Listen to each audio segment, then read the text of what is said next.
economia crescendo, a gente vai ter a sensação de estar faltando grana para investir nas oportunidades, para montar aquele negócio que eu estou montando. De onde vem essa sensação de falta de grana? Vem de escolhas passadas que meio que engessaram ou limitaram as oportunidades que a gente tem agora. Como montar a reserva de emergências? Bom, a gente tem que aproveitar algumas oportunidades que nos são dadas. Existem oportunidades de aumento de renda, então eu venho vivendo com uma vida que a situação não está fácil, está meio apertada, puxa, consegui negociar, veio dissídio salarial, acrescentei uma atividade à minha rotina. Se eu tive um aumento de renda, um erro que eu não posso cometer é aquele de aproveitar o aumento de renda para me presentear com um aumento de algum tipo de desfrute. Pô, mas não mereço, né? Se eu estou só pagando casa, carro, plano de saúde, escola, a vida está apertada, pintou um 13º, pintou um bônus, não é a hora de pagar uma viagem? Resposta, não, Mário. Sabe por quê?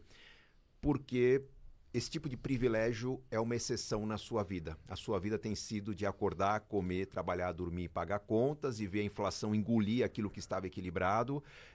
E sendo uma exceção, você tem que criar alguma forma de fazer com que a sobra de dinheiro, o privilégio de consumir algo novo, seja algo não exceção na sua vida. Como que a gente faz isso? Pintou um dinheiro extra? Pense numa forma de planejar o aumento da renda. Pode ser comprando uma ferramenta de trabalho que te torne mais produtivo, pode ser montando uma loja online, pode ser investindo num projeto, pode ser comprando uma ferramenta de trabalho, qualquer coisa que te permita ou mais produtividade, organizar melhor a agenda, fazer o que você faz em menos tempo, enfim, até porque o tempo é uma forma interessante de comprar muita coisa, né? Se a gente organiza melhor nosso programa de milhagens do cartão, se a gente pesquisa melhor a próxima experiência de viagem, o próximo curso, antecedência, compra na hora certa, sempre permite pagar um pouco menos.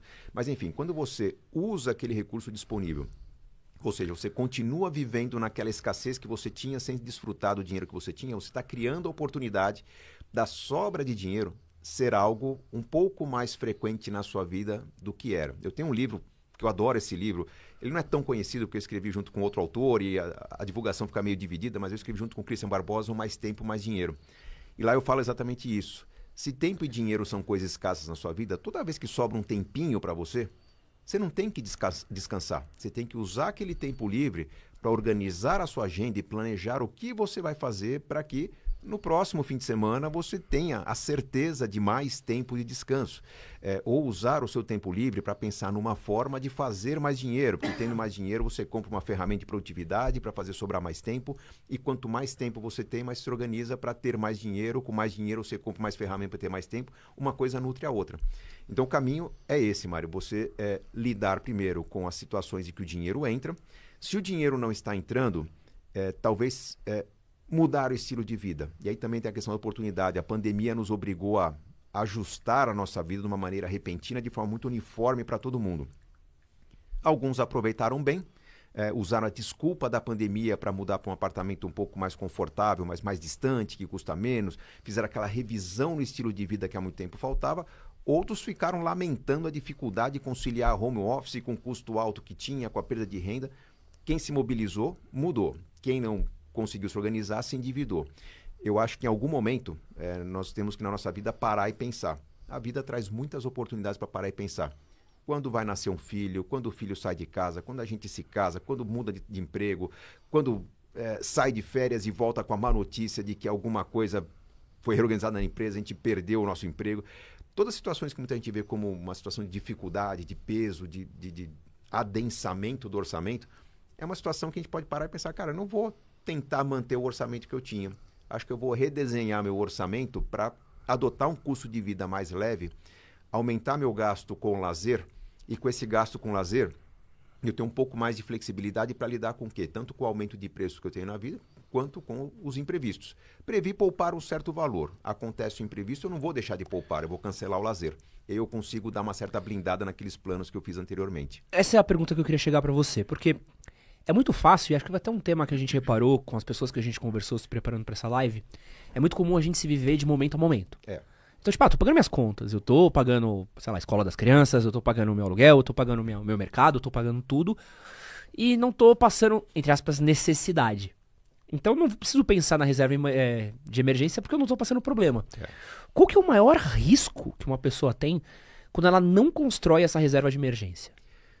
Bom, primeiro, a pessoa tem o risco de sucumbir a qualquer imprevisto, porque a vida está equilibrada, são escolhas que nós fizemos. Geralmente as pessoas falam, eu não escolhi ter um acidente, eu não escolhi ser demitido, eu não escolhi ter um filho não planejado. Pois é, mas você escolheu anteriormente um estilo de vida que não comportava nenhum imprevisto. O filho não planejado, a pessoa escolheu, só finge que não, né? Vamos lá, não se cuidou, mas o que acontece? Quando acontece um imprevisto na vida, quando acontece um incidente, você pode ter um estilo de vida que permita lidar melhor com imprevistos, ou você pode ter um estilo de vida tão engessado, tudo tão comprometido, que se você ganha 10, você gasta 9,9, né, não é só apenas prestações, né? Mas você escolheu a prestação da casa, ou o aluguel, ou o condomínio, você escolheu o valor do seu carro, você escolheu o quanto você gastaria de combustível. Tudo aquilo foi planejado. O que não foi planejado foi imprevisto.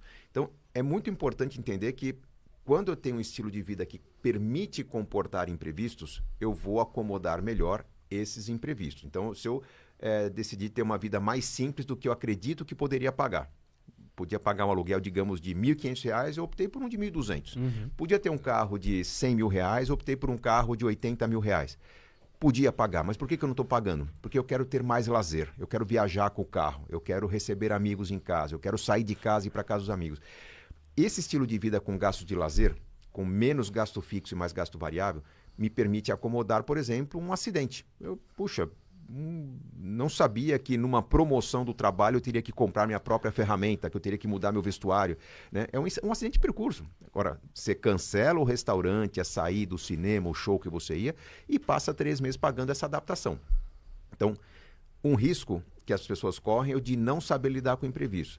Outro risco que as pessoas correm, quando tem um orçamento muito engessado, é de, para não ter imprevistos na vida, adotar um estilo de vida muito tedioso, com poucas oportunidades. Não, mas imagina, eu nem estou planejando fazer um curso, ou viajar, ou fazer... Essas coisas são muito problema. A pessoa ela trabalha, chega em casa, descansa, super conservadora, não corre risco. Se não corre risco, não vai ter problema. Também a vida não se transforma. Vai continuar daqui a 10 anos fazendo a mesma coisa que faz hoje. Por que nós evoluímos? Nós evoluímos porque praticamos um esporte, porque vamos para um happy hour, porque nós viajamos. Por que nós evoluímos? Porque nessas situações a gente conhece pessoas diferentes, a gente troca ideia com pessoas que não estão trabalhando com a gente.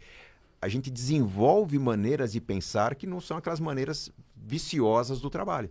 Então a gente melhora, a gente evolui, a gente questiona. Se a gente vive de trabalhar e dormir, a cada semana eu estou com as mesmas ideias na cabeça, eu não vou encontrar caminhos e saídas para mudar na vida, para evoluir, para descobrir outros caminhos. Então, eu acabo tendo uma vida muito mais previsível. Sendo mais previsível, eu não evoluo. Teve uma frase que ela viralizou muito há umas semanas atrás, que era uma frase de um cara falando que... É a frase, vou pro filme da Barbie, ou não? Não, essa daí... Isso daí não quero nem ter... A que viralizou era esse filme é anti-homem, que é maravilhosa. Mas a que viralizou, que fez muito sucesso nas redes, era... Sucesso não, né? Gerou muita polêmica, na verdade. Era de um especialista afirmando que quem trabalhava por 14 horas não teria tempo para ficar pobre. Porque trabalhava tanto que ia acabar ganhando dinheiro de uma forma ou outra. E aí eu queria saber de você, Serbasi. Dinheiro é questão de tempo? Dinheiro é questão de tempo, mas eu não me alinho com essa frase não, tá? Porque, na verdade, sim, se você trabalhar muito, você não vai ter tempo de refletir sobre o porquê que você trabalha tanto e adotar um plano diferente, fazer um curso diferente, você não tem tempo de evoluir. Então, o que eu costumo dizer para as pessoas que me procuram é que se você gosta muito do seu trabalho, cara, não capricha demais nesse trabalho, né? E se dedica bastante a ele, mas sem caprichar demais, porque você vai passar o resto da vida fazendo isso que você faz. Agora, se você quer evoluir, você tem que caprichar muito, superar expectativas, fazer mais do que pedem para você, mas com planos de romper com esse trabalho para poder passar para uma próxima fase. Essa ruptura exige um conhecimento novo, talvez uma ferramenta nova, uma agenda nova, numa transição de 2 atividades, tem que normalmente fazer as 2 ao mesmo tempo. Então, a questão é que você vai ter que vai ter que sair da zona de conforto se quiser evoluir. Quem não quer evoluir, fique na zona de conforto e trabalhe bastante fazendo sempre a mesma coisa. Porque é uma coisa complicada.